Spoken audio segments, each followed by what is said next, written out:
প্রতিদিনের মতোই আজও আমি মাসির বাড়িতে খাবার আনতে গিয়েছিলাম। বাড়িতে ঢুকে দেখি মাসি একটি সুন্দর পোশাক পরে সোফায় বসে আছেন। তাকে খুব সুন্দর লাগছিল। আমি মাসিকে খাবার প্যাকেট করতে বললাম। মাসি হেসে বললেন, খাবার একটু পরে নিয়ে যেও, তার আগে একটু আমার পায়ের ব্যথা কমিয়ে দাও। আজ কেন জানি আমার পায়ে খুব ব্যথা করছে। আমি কিছুটা অবাক হয়ে বললাম, মাসি, আপনি কি বলছেন? মাসি মৃদু হেসে বললেন, তুমি আমার ছেলের মতো, চিন্তা করো না। তারপরও এখানে কেউ নেই, আর তোমার মামা দোকানে আছেন। আমি সেখানে বসে মাসির পায়ের ব্যথা মাসাজ করতে শুরু করলাম। তখন তিনি হাসি মুখে বললেন, তোমার কি এমন কোনো বন্ধু আছে যাকে তুমি অনেক পছন্দ করো? আমি একটু অবাক হয়ে বললাম, মাসি, আপনি কি বলতে চাইছেন? ঠিক কিছু বুঝতে পারছি না। মাসি হেসে বললেন, বোকা, জানতে চাচ্ছিলাম তোমার কোনো ঘনিষ্ঠ বন্ধু আছে কিনা। আমি হেসে বললাম, মাসি, আমি তো সেরকম কিছু ভাবিনি। মাসি তখন বললেন, তাহলে কি এখনও একেবারে একা আছো? তার এই প্রশ্নে আমি কিছুটা লজ্জিত হয়ে গেলাম। মাসি মৃদু হেসে বললেন, কখনো কি মনে হয় না জীবনে কাউকে মন থেকে ভালোবাসা উচিত? আমি দ্বিধাগ্রস্ত হয়ে বললাম, মাসি, বুঝতে পারছি না আপনি কি বলতে চাইছেন। মাসি মৃদু হেসে বললেন, বোকা, এত ভালো দেখতে হয়েও ভাবনা তোমার বাচ্চাদের মতো। আজ আমি তোমার সঙ্গে কিছু জীবন নিয়ে কথা বলতে চাই ও কিছু শেখাতে চাই। এই বলে মাসি আমাকে তার ঘরে নিয়ে গেলেন। বন্ধুরা, আজকের গল্পটা বেশ সুন্দর হতে চলেছে। আশা করছি গল্পটা তোমাদের ভালো লাগবে। যদি ভালো লাগে তবে ভিডিওটি লাইক, শেয়ার এবং চ্যানেলটি সাবস্ক্রাইব করতে ভুলবে না। আমার শৈশবটা বেশ কিছুটা কষ্টকর পারিবারিক অবস্থার জন্য দূরের আত্মীয়ের কাছে কাজ করতে এসেছি। বয়সে তিনি অনেক বড়, তাই আমি তাকে সম্মান দিয়ে মামা বলে ডাকি। 4 বছর আগে যখন এখানে এসেছিলাম তখন আমার বয়স ছিল মাত্র 17। সেই সময় থেকে আমি এই পরিবারের দেখাশোনা করছি এবং নিজের সততা ও পরিশ্রম দিয়ে তাদের বিশ্বাস অর্জন করেছি। মামা আমাকে খুব আন্তরিকভাবে দেখেন এবং আমার উপর ভরসা করেন। মাসি আমাকে ছেলের মতো ভালোবাসেন, কিন্তু সেই ভালোবাসা একসময় আমার জীবনের কাল হয়ে ওঠে। মামার পরিবারে বড় মেয়ে 11 বছর, ছোট মেয়ে 9 বছর আর তাদের পুত্রের বয়স 8 বছর। মামার ব্যবসা ভালো চলে, তাই তাদের প্রয়োজন মেটাতে সমস্যা হয় না। আমি তাদের পরিবারের সদস্যের মতো মিশে গেছি। প্রায় কেনাকাটার দায়িত্ব আমার ওপর থাকে। সেদিনও প্রয়োজনীয় জিনিসপত্র নিয়ে মামার বাড়ি গেলাম। কয়েকবার দরজায় নাড়লাম, কিন্তু সাড়া পেলাম না। দরজা খোলাই ছিল, তাই নিজেই ঢুকে পড়লাম। রান্নাঘরের দিকে যেতে যেতে হঠাৎ বাথরুমের কাছ থেকে কিছু অদ্ভুত শব্দ শুনতে পেলাম। শব্দগুলো ঠিক কান্নার মতো নয়, বরং অন্যরকম। আমি স্থির হয়ে কিছুক্ষণ দাঁড়িয়ে রইলাম। এরপর বাথরুমের দিকে এগিয়ে গেলাম। ঠিক তখনই শব্দগুলো হঠাৎ থেমে গেল। আমি রান্নাঘরে গিয়ে জিনিসগুলো রাখলাম। বাড়ি থেকে বের হওয়ার সময় বাথরুমের দরজা খুলে গেল। দেখি মাসি বের হচ্ছেন। আমাকে দেখে কিছুটা অপ্রস্তুত হয়ে বললেন, তুমি কখন ভেতরে এলে? আমি উত্তর দিলাম, মাসি, বাইরে অনেকক্ষণ দাঁড়িয়েছিলাম, কেউ সাড়া না দেওয়ায় নিজেই ঢুকে পড়েছি। মাসি কিছু না বলে রান্নাঘরের দিকে চলে গেলেন।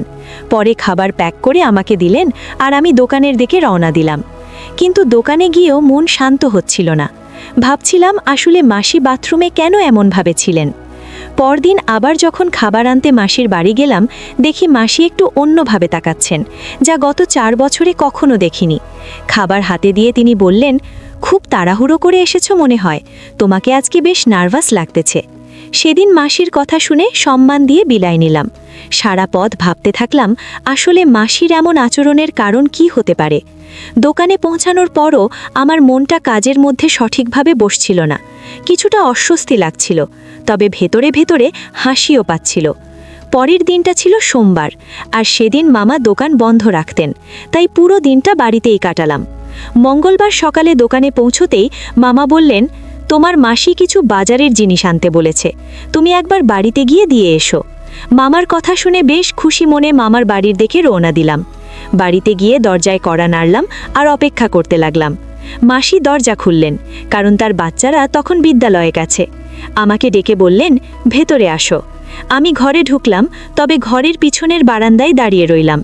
কিছুক্ষণ পর মাসি আমায় ডেকে বললেন, ওখানে দাঁড়িয়ে আছো কেন? ভেতরে এসে বসো, আমি তোমার মাসি হই, আর মাসি হচ্ছে মা সমতুল্য, তাই লজ্জার কোনো দরকার নেই। তার কথা মতো আমি ঘরে ঢুকে গেলাম। প্রথমে তিনি একটু হাসলেন, তারপর বললেন, তুমি বসো, আমি এক্ষুনি আসছি, বলে বাইরে চলে গেলেন। কিছুক্ষণ পর তিনি 2 কাপ চা হাতে নিয়ে ঘরে ফিরলেন এবং 1 কাপ আমার দিকে বাড়িয়ে দিলেন।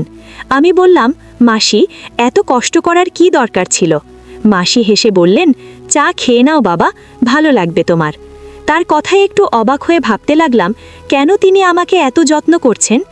আমরা দুজনে চা খেতে খেতে তিনি মৃদু হেসে বললেন, সেদিনের কথা তো আর কাউকে বলনি, তাই তো? আমি বুঝতে পারলেও ভান করলাম কিছু বুঝিনি। বললাম, কোন কথা বলছেন মাসি? মাসি হেসে বললেন, আরে মনে নেই, সেদিন যখন তুমি খাবার নিতে এসেছিলে আর বিদায়ের সময় তোমাকে একটা কথা বলেছিলাম? আমি বললাম, হ্যাঁ মাসি, মনে আছে, তবে এটা তো এমন কিছু নয় যা অন্য কাউকে বলার প্রয়োজন হবে, আর আমি এটা নিয়ে কিছু ভাবিনি। আমার কথা শুনে তিনি একটু কাছে এসে বসলেন এবং মৃদু কণ্ঠে বললেন, শোনো বাবা, কিছু কিছু সময়, কিছু কথা, কিছু বিষয় সব সময় নিজের মধ্যে রাখাই ভালো, কারণ তোমাকে এখন আমি এমন একটা কথা বলবো সেটা যেন কোনোভাবেই আইরের কেউ জানতে না পারে। মাসির এই কথায় কিছুটা অবাক হলাম এবং মনোযোগ দিয়ে তার কথা শুনতে লাগলাম, যদিও মনে নানা প্রশ্ন জেগে উঠছিল। আসলে কি কাজের জন্য তিনি আমাকে এমনভাবে সতর্ক করছেন? মাসি যখন এসব কথা বললেন, আমি তাকে আশ্বস্ত করলাম যে তিনি যা বলবেন সেটা নিয়ে আমি কারো সঙ্গে কোনো কথা বলবো না। আমার প্রতিশ্রুতি শুনে তিনি খুশি হয়ে বললেন, এটাই তো আমি চেয়েছিলাম। এরপর তিনি বললেন, বাবা, তোমার সাথে কথা পরে বলবো, আগে তুমি আমার একটা উপকার করে দাও। এরপর তিনি দাঁড়িয়ে গেলেন। তখনই অবাক হলাম যখন মাসি আমাকে তার পায়ের ব্যথা কমানোর জন্য হালকা মালিশ করতে বললেন। মাসি বললেন, আজ বাড়ির অনেক কাজের পর বেশ ক্লান্ত লাগছে, বাবা তুমি একটু পায়ে মালিশ করে দাও যাতে ব্যথা তাড়াতাড়ি কমে। আমি বিস্মিত হয়ে বললাম, মাসি আপনি কি বলছেন? মাসি হেসে বললেন, চিন্তা করো না, কোনো সমস্যা নেই, আমি তোমার মায়ের মতো, আর মায়ের পায়ের ব্যথা ছেলে মালিশ করতে লজ্জা কিসের? তোমার মামা তো দোকানে আছেন, বাচ্চারাও বাসায় নাই, বিদ্যালয়ে গেছে, আর আমি নিজেও পারবো না, তাই তোমাকেই উপকারটা করতে হবে। আমি শান্তভাবে বসে তার পায়ের ব্যথা মালিশ করতে শুরু করলাম। কিছুক্ষণ পর মাসি বললেন, আচ্ছা তোমার কোনো বন্ধু বা বান্ধবী আছে কি বাবা? আমি কিছুটা অবাক হয়ে বললাম, বন্ধু? বুঝলাম না মাসি, আপনি কি বলতে চাইছেন? মাসির স্বভাবটা খুব অমায়িক ছিল এবং তিনি একটু রসিক প্রকৃতির মানুষ ছিলেন। মাসি মৃদু হাসিতে বললেন, বোকা, মানে কোনো ভালো বন্ধু আছে কি যাকে তুমি একটু বেশি পছন্দ করো? আমি কিছুটা লজ্জা পেয়ে বললাম, মাসি আমি সে ধরনের মানুষ নই, আর তাছাড়া আমাদের আর্থিক অবস্থাও তো আপনার জানা, এসব তো বড় লোকদের জন্য। মাসির প্রশ্নের উত্তরে আমার এমন সরল উত্তর শুনে তিনি হেসে উঠলেন। তার কথাগুলো ভেবে আমি কেমন যেন অদ্ভুত এক অনুভূতি করতে থাকলাম। মাসি আবার বললেন, তাহলে তুমি এখনও অবিবাহিত রয়েছ? এই বলে তিনি হাসতে লাগলেন। তার কথা শুনে কিছুটা লজ্জা পেলাম। এরপর মাসি জিজ্ঞাসা করলেন, আচ্ছা তোমার কি কখনো মনে হয় না যে কারো সঙ্গে ভালো বন্ধুত্ব থাকা উচিত, যেমন বেস্ট ফ্রেন্ড? আমি অবাক হয়ে বললাম, মাসি আপনি কি বলছেন, আমি কিছু বুঝতে পারছি না। মাসি হাসি দিয়ে বললেন, ছেলের ভালো মন্দ খবর মা তো নিতেই পারে, তাই না?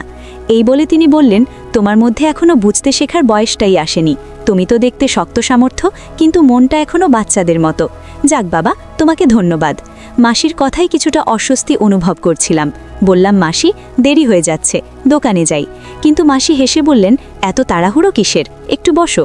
এই বলে আমাকে তার পাশে বসিয়ে বললেন, তুমি কি জানো তোমার মামা কতটা বয়স্ক?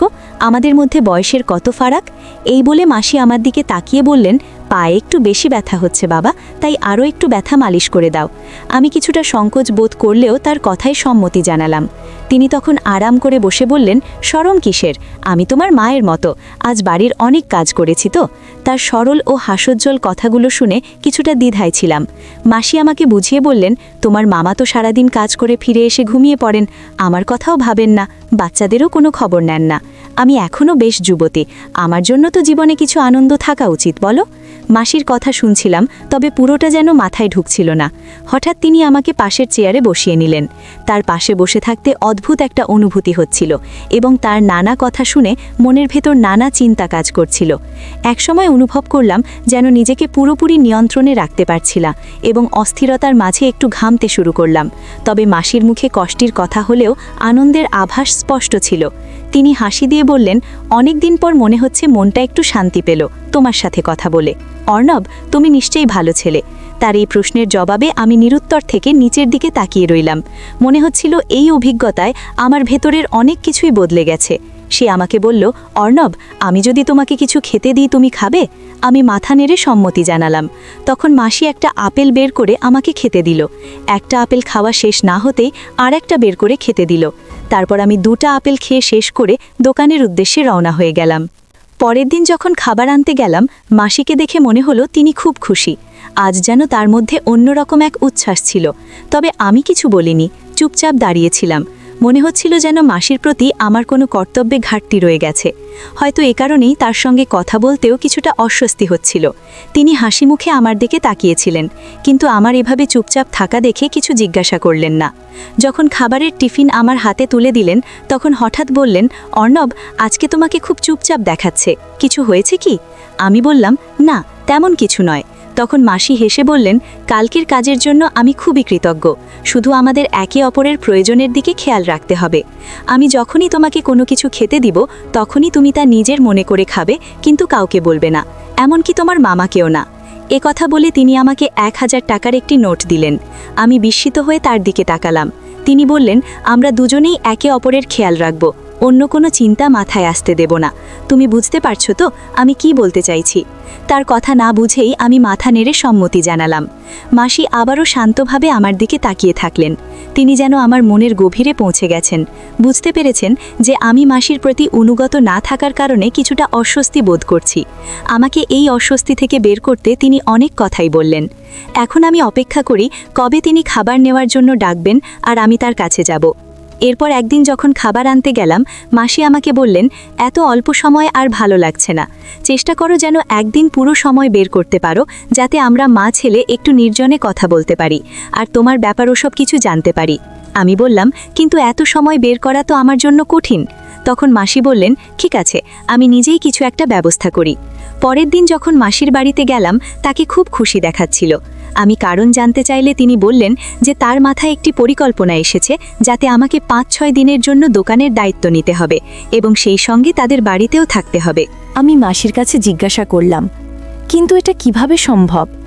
তখন তিনি বললেন, তোমার মামাকে কয়েকদিনের জন্য অন্য শহরে পাঠাতে পারি। তার বড় ভাই দীপুল বেশ কিছুদিন ধরে অসুস্থ, আর তোমার মামা দোকান এবং বাড়ির দায়িত্বে থাকার কারণে সেখানে যেতে পারছেন না। আমি দোকানের সব কাজ ভালোভাবে জানতাম, আর বাড়িতে থাকা আমার জন্য কোনো সমস্যা ছিল না, তাই আমি রাজি হয়ে গেলাম। মাসি বললেন, ঠিক আছে, আমি আজ রাতেই তোমার মামার সঙ্গে কথা বলবো। তবে যদি তিনি তোমাকে কিছু জিজ্ঞাসা করেন, এমনভাবে বলো যেন তুমি আগে কিছুই জানো না, বিষয়টা যেন নতুন করে শুনলে মনে হয়। আমি তাকে আশ্বস্ত করলাম, আপনি চিন্তা করবেন না, আমি ঠিক এমনটাই করব। পরদিন যখন দোকানে গেলাম, মামা আমাকে কাছে ডেকে বললেন, তুমি কি আমার অনুপস্থিতিতে দোকানটা সামলাতে পারবে? আমি অবাক হয়ে জিজ্ঞাসা করলাম, আপনি কি কোথাও যাচ্ছেন? তিনি বললেন, হ্যাঁ, কয়েকদিনের জন্য অন্য শহরে যাচ্ছি।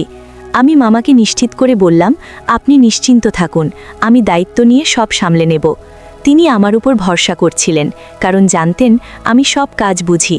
কিছুক্ষণ চুপ থাকার পর তিনি বললেন, দোকানের চেয়ে বাড়ির ব্যাপারে বেশি চিন্তা হচ্ছে। বাড়িতে একজন পুরুষের উপস্থিতি প্রয়োজন, তাই আমি চাই এই কদিন তুমি আমাদের বাড়িতেই থাকো। আমি হেসে বললাম, আপনি কেমন কথা বলছেন? আমার বাড়ির লোকজন এতে কোনো আপত্তি করবে না, আপনি যা বলছেন সেটাই করব। তিনি আমার কথায় খুশি হলেন, যেন তার কাঁধ থেকে বড় একটা ভার নেমে গেছে। তিনি জানালেন যে তিনি আগামীকাল বড় ভাইজির খোঁজ নিতে রওনা হবেন। সেদিন দুপুরে যখন খাবার আনতে গেলাম, মাসিকে এই সুসংবাদটা জানালাম। মাসি এতটাই খুশি হয়ে গেলেন যে তার আনন্দ থামছিল না। সন্ধ্যায় দোকান বন্ধ করার পর মামা দোকানের চাবি আমার হাতে দিয়ে বললেন, আমি 5-6 দিনের জন্য বড় ভাইয়ের কাছে যাচ্ছি এবং 7ম দিন ফিরে আসব। তারপর আমাকে বললেন, তুমি যেন কাল তোমার বাড়ির লোকজনকে জানিয়ে দাও যে এই কদিন আমাদের বাড়িতেই থাকবে। আমি মাথা নেড়ে সম্মতি জানালাম। বাড়ি ফেরার সময় পরবর্তী কয়েকটা দিনের কথা চিন্তা করে মনে অনেক চিন্তা কাজ করছিল, আর সেই চিন্তার জন্য রাতে ঠিকমতো ঘুমাতেও পারলাম না। পরদিন সকালে গোসল করে দুজোড়া জামাকাপড় গুছিয়ে নিয়ে বাড়ির লোকদের জানিয়ে দোকানে গেলাম। সারাদিন দোকানেই ছিলাম। দুপুরের খাবার কাছের একটি ভোজনালয় থেকে আনলাম এবং অধীর আগ্রহে সন্ধ্যার অপেক্ষা করতে থাকলাম। সন্ধ্যা হলে দোকান বন্ধ করে মামার বাড়িতে গেলাম। সেখানে গিয়ে দেখি মাসি বসার ঘরে বসে টেলিভিশন দেখছেন, আর তার 2 মেয়ে নাটিতে বসে পড়াশোনা করছে এবং ছেলে খেলনা নিয়ে খেলছে। মাসিকে খুব খুশি মনে হচ্ছিল। প্রথমেই দোকানের সমস্ত হিসাবের কথা মাসিকে জানিয়ে দিলাম এবং সমস্ত টাকাও তার হাতে তুলে দিলাম। তারপর মাসি আমার হাতে দোকানের টাকার হিসাব নিয়ে নিলেন এবং আমার জন্য খাবার গরম করে টেবিলে সাজিয়ে দিলেন। আমি খাওয়া শেষ করার পর মাসি পাশের সোফায় এসে বসে পড়লেন। তিনি বললেন, এই বাড়িটা নিজের মতো করে ভাবো। মামার বড় মেয়ে বইয়ের পাতার ফাঁক দিয়ে বারবার তার মায়ের দিকে তাকাচ্ছিল। মাসির সন্তানরা আমাকে চিনত এবং আমার সঙ্গে বেশ স্বাচ্ছন্দ্য বোধ করত। তবে এটা প্রথমবার তাদের বাড়িতে রাতে থাকতে আসায় তারা হয়তো কিছুটা অবাক ছিল। মামার বড় মেয়ে বেশ বুদ্ধিমতী, সে জানত তার বাবা বাড়িতে নেই, তাই আমি এখানে থাকব যতদিন না তিনি ফিরে আসেন। আমি কিছুক্ষণ বসেছিলাম, হঠাৎ মামার ছেলে তার খেলনা ফেলে আমার কোলে উঠে এলো। কিছুক্ষণ খেলার পরেই ঘুমিয়ে পড়ল। মাসি ছেলেটিকে নিতে আমার কাছে এলেন। আমি মাসির মেয়ের দিকে তাকালাম, ভাবলাম সে কি মায়ের এই ঘনিষ্ঠতা লক্ষ্য করছে কিনা, তবে সে নিজের কাজেই ব্যস্ত ছিল। ছেলেটিকে কোলে তুলে নিয়ে মাসি বললেন, চলো তোমার ঘরটা দেখিয়ে দেই। আমি চুপচাপ উঠে তার পেছনে চললাম। তিনি প্রথমে তার ছেলেকে নিজের ঘরে শুইয়ে দিলেন, তারপর একটি ঘর ছেড়ে পাশের দরজা খুলে বললেন, এটাই তোমার ঘর। মাসি হাসি মুখে বললেন, এখানে কেউ তোমাকে বিরক্ত করবে না, তুমি ঘুমিয়ে পড়ো। এ কথা বলে তিনি মৃদু হাসি দিলেন। আমিও মৃদু হেসে তার দিকে তাকালাম। পাশের ঘরটাই ছিল তার মেয়েদের থাকার ঘর। ঘরটা দেখে আমরা আবার বসার ঘরে ফিরে এলাম। মাসি আর আমি বিভিন্ন বিষয়ে গল্প করতে করতে সময় কাটালাম। রাত 9:30টার দিকে মাসি তার মেয়েদের ঘুমাতে যেতে বললেন। আমিও ঘুমানোর কথা বলে উঠে দাঁড়ালাম, যদিও সত্যি ঘুমানোর ইচ্ছে ছিল না, মেয়েদের দেখানোর জন্যই ঘুমানোর ভান করেছিলাম। আমি নিজের ঘরে শুয়ে পড়লাম, কিন্তু রাত গভীর হয়ে এলেও আমি ঘুমাতে পারছিলাম না। হঠাৎ মাসি দরজায় নক করলেন, বললেন, বাচ্চারা ঘুমিয়ে পড়েছে, একটা জরুরি কথা ছিল। আমি মাসির ঘরে গেলাম। মাসির কাছে বসতেই মামা আচমকা কোথা থেকে যেন চলে এলেন। মামা এসে আমার দিকে রাগী চোখে তাকালেন এবং পাশে দাঁড়িয়ে থাকা মাসিকে সরিয়ে দিলেন। মামা প্রথমে আমার আর মাসির উপর সন্দেহ করেছিলেন দোকানের টাকার হিসেব নিয়ে। আমি মাসিকে দোকানের সব টাকা বুঝিয়ে দিয়েছিলাম, কিন্তু মাসি যে দোকান থেকে অর্ধেকেরও বেশি টাকা সরিয়ে নিজের কাছে রেখে দিয়েছে তা আমি জানতাম না। যদিও তার সন্দেহের কারণটা তখনও পুরোপুরি বুঝতে পারিনি। প্রায়ই দোকানে খাবার পৌঁছে দিতে আমার একটু দেরি হয়ে যেত, তবে সেটা নিয়ে যে মামা এতটা সন্দেহ করবেন তা ভাবতে পারিনি। তিনি আমাদের প্রতিটি পদক্ষেপের দিকে নজর রাখছিলেন এবং পরিস্থিতি বোঝার চেষ্টা করছিলেন। তবে আমি যখন দোকান থেকে বাড়িতে খাবার নিতে আসতাম মাসির কাছ থেকে, তখন মাসি আমাকে অনেক মিষ্টি মিষ্টি কথা বলতো, অনেক কিছু খেতে দিত। এখন বুঝতে পারলাম তার মনে কী পরিকল্পনা ছিল। একদিন রাতে যখন আমরা একসঙ্গে কথা বলছিলাম, তখন মামা হঠাৎ আমাদের সামনে এসে দাঁড়ালেন। মামা প্রচণ্ড রেগে গিয়ে আমাকে ধমক দিলেন, তুমি এই মুহূর্তে বাড়ি ছেড়ে বেরিয়ে যাও। তার চোখে এক ধরনের হতাশা এবং প্রচণ্ড রাগের ছাপ স্পষ্ট ছিল, যেন আমার প্রতি তার সকল বিশ্বাস হারিয়ে গেছে। মাসি তাকিয়ে রইলেন। মামা আমাকে টাকার ব্যাপারে এভাবে দোষারোপ করতেছে, মাসি কিছুতেই কিছু বললেন না। মনে হচ্ছিল এই দৃশ্যটি তার কাছে সম্পূর্ণ অচেনা। মাসি আমার সরলতার সুযোগ নিয়ে সে যে এতগুলো টাকা সরিয়ে নিয়েছে, কিন্তু তার সম্পূর্ণ দোষ আমার ঘাড়ে পড়ল। আমি চুপচাপ নিজের জিনিসপত্র গুছিয়ে নিলাম। মাথার ভেতরে একের পর এক চিন্তা ঘুরপাক খাচ্ছিল। মনে হচ্ছিল এতদিনের সম্পর্ক, এতটা ভালোবাসা সব এক মুহূর্তে ভেঙে গেল। বাড়ি থেকে বের হয়ে আমি অনুভব করলাম আমার পরিচিত সুখের জীবন থেকে যেন বিচ্ছিন্ন হয়ে গেছি। এর পরের দিনগুলোতে জীবন আমার জন্য আর আগের মতো রইল না। কাজ হারালাম, আশ্রয় হারালাম, এমনকি জীবনের প্রতি আমার সমস্ত আস্থাও হারিয়ে যেতে লাগলো। কিছুদিন পর যখন মামা সবকিছু বুঝতে পারল যে টাকা লুকোনোর পেছনে মাসির হাত ছিল, তখন মামা এবং তার স্ত্রীর সম্পর্কেও গভীর প্রভাব পড়ল। তাদের জীবনের শান্তি যেন কোথাও একেবারে হারিয়ে গেল। একসময় হাসি খুশি সংসারে নেমে এলো নীরব বিষাদের ছায়া। মামা মাসিকে তার বাবার বাড়িতে রেখে এলেন, তাকে আর ফিরে নিয়ে আসেননি। মাসিও আমার ভুলের কারণে আমাদের সবার জীবনে দুঃখের কালো ছায়া নেমে এলো। তাই কোনো কাজ করার আগে ভেবে চিন্তে করা উচিত। এই গল্প থেকে আমাদের একটা শিক্ষা নেওয়া উচিত। পারিবারিক সম্পর্কের ভিত্তি হলো বিশ্বাস। যখন সেই বিশ্বাসের ফাটল ধরে, সম্পর্কগুলো ধ্বংসের মুখে পড়ে। আমাদের উচিত পারিবারিক ও ঘনিষ্ঠ সম্পর্কগুলোকে যত্নে রক্ষা করা এবং এমন কোনো কাজ না করা যা এই সম্পর্কগুলোকে আঘাত করতে পারে। আমাদের প্রতিটি কাজ এবং আচরণে স্বচ্ছ থাকা উচিত। যদি আমরা গোপনীয়তা বজায় রেখে চলি বা সত্য লুকাই, তবে তা অবশেষে সম্পর্ক এবং আমাদের ব্যক্তিগত জীবনকে ক্ষতিগ্রস্ত করতে পারে। গল্পের প্রধান চরিত্রের ভুল কাজের জন্য পুরো পরিবারের ওপর প্রভাব পড়েছিল। আমাদের প্রতিটি কাজেরই একটি পরিণাম থাকে, যা শুধু আমাদের নয়, আশেপাশের মানুষদের উপরও প্রভাব ফেলে। সুতরাং কোনো কাজ করার আগে সেটির সম্ভাব্য পরিণাম নিয়ে ভাবা উচিত। গল্পের পরিস্থিতি থেকে বোঝা যায়, এক মুহূর্তের ভুল নিশ্চিদ্ধান্ত গোটা পরিবারের সকল ধরনের শান্তি এবং সুখ কেড়ে নিতে পারে। বন্ধুরা, ভিডিওটি আজকের মতো এখানেই শেষ করলাম। পরবর্তীতে আরও সুন্দর সুন্দর গল্প পেতে একটা লাইক দিয়ে আমাদের চ্যানেলটি সাবস্ক্রাইব করে সাথেই থাকবেন। দেখা হবে পরের কোনো নতুন ভিডিওতে। সেই পর্যন্ত সবাই সুস্থ থাকুন। ধন্যবাদ।